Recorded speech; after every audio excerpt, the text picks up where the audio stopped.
Hello friends, welcome to my channel Desi Home Style Cooking। आज आम बनैबा dry pasta. प्रथमे आमे किछि तेल नबा सेथिरे सुखिला लंका कंचा लंका भुसुंगा पत्र काटिकी पकेबा। एबे सेरे टिके हबा पई समय दबा सेथिरे रसुन पकेबा चॉप्ड रसुन तापरे चॉपिंग करिथिबा पियाज पकेबा। तापरे आमे सेथिरे कटा आलू छोट छोट स्क्वायर साइज रे काटिथिबा आलू पकेबा। तापरे सेटाको आमे भल भाबे मिक्स करि दबा आलू पियाज रसुन को भल भाबे ताको आमे फ्राई करिबा तेल रे। देखंतु जेमिति प्रस्तुत करूछि।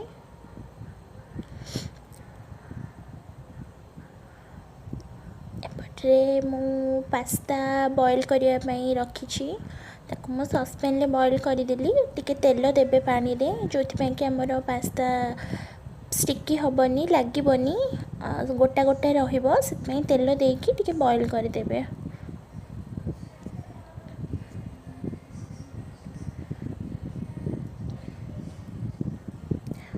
एबे आमे आउथरे ताको भल भाबे घांटी दबा पियाज आलू को भल से फ्राई कर दबा जे पर्यंत से गोल्डन ब्राउन न होइछि। या किछि समय 5 मिनिट लागिबो गोल्डन ब्राउन होबा पई।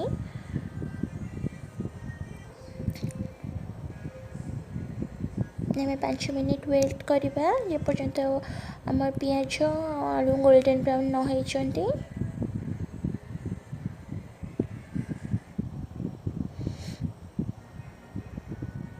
एबे एथिरे स्वाद अनुसार लूण पकेबा आउ अल्प हळदी पकेबा।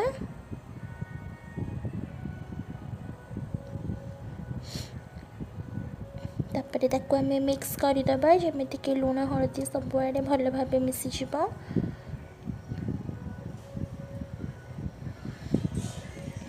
एबे मिक्स करि देला परे ताको आमे आ किछि समय छाडी दबा। एबे देखंतु हम आलू आ पियाज हे गला। एबे एथिरे आमे कटा टमाटो पकेबा जोटा को आमे आगुरु काटिकी प्रस्तुत करिके रखिथिलु छोट छोट पीस रे ताको पके दबु।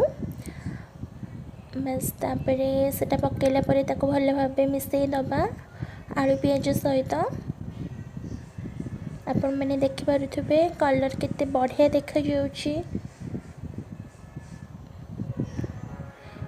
एटा देखिबा को जेमिति लागिबो खाइबा को भी सेमिति लागिबो। एबे टिके टमाटो केचप आमे पकई दबा प्राइम रे आपन पाखरे जोथरे थिले टमाटो केचप टिके पकेबे। तापरे चिल्ली सॉस पकेबे। तापरे एथिरे हमर सोया सॉस टिके पकेबे हाफ स्पून भरिया पकेबे। अल्प अल्प परिमाण ले पकेबे काहे ना आमे जेहेतु ड्राई बनाउछु ड्राई पास्ता तो सॉस आमे बहुत अल्प परिमाण रे यूज करबा।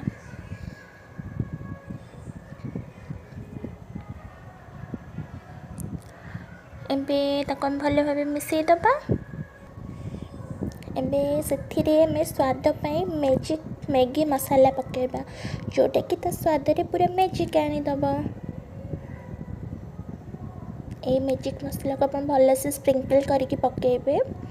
तापरे ताको अपन भल भाबे मिसई देबे। यार टेस्ट बहुत बढ़िया लागिबो। एबे हम पास्ता भी बॉईल हे जाइछि आपण देखि पारुथबे केते सुंदर भाबे बॉईल हे जाइछि पास्ता। एबे हमें पास्ता को पम मिसई दबा सेथिरे।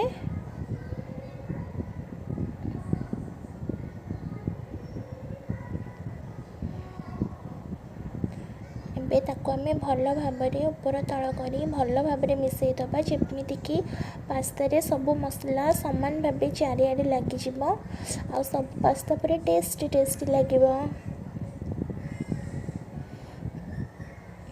ताको भल भाबे आपण मिसई देबे।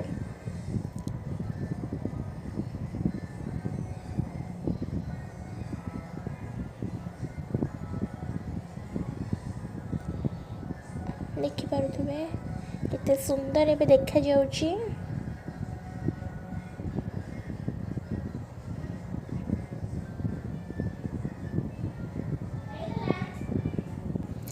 एबे आम एथिरे पकेबा ऑरिगेनोस ताकू आम 2 टेबल स्पून पकेबा छोट स्पून ले 2 थर पिंच वाइज पकेबे। देखो मुझे परिमाण नौची बेसी पकेबेनी।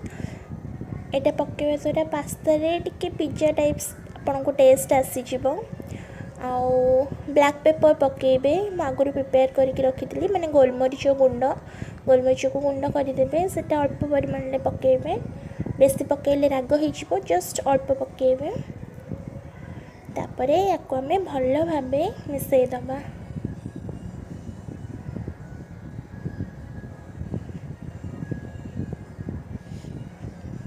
देखंतु एबे आम पास्ता रेडी हो जाउची। कितने सुंदर देखा जाउची पास्ता। खाइबा को भी बहुत टेस्टी लगे। आपन थरे ट्राई करंतु।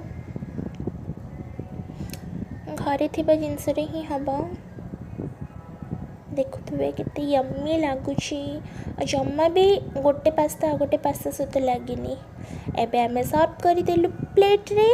वर्तमान आमे याको खाइबा और एंजॉय करिबा।